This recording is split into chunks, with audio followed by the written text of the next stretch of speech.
गोरगरिबांसाठी भरपूर धान्य वगैरे मोदी सरकारने दिलेलं आहे।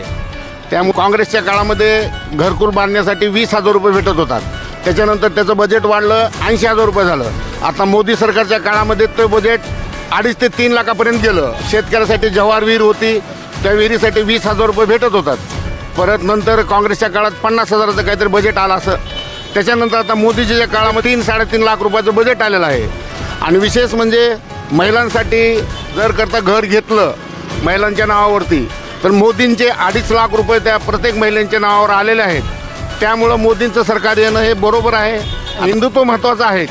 राम मंदिराचं काम तर चांगल्या पद्धतीनं झालं, ते मोदीशिवाय इतर कोणी करू शकणार नव्हतं, हे बिलकुल 100% सत्य आहे। आणि हे मोदी केलं हे योग्यच केलेलं आहे।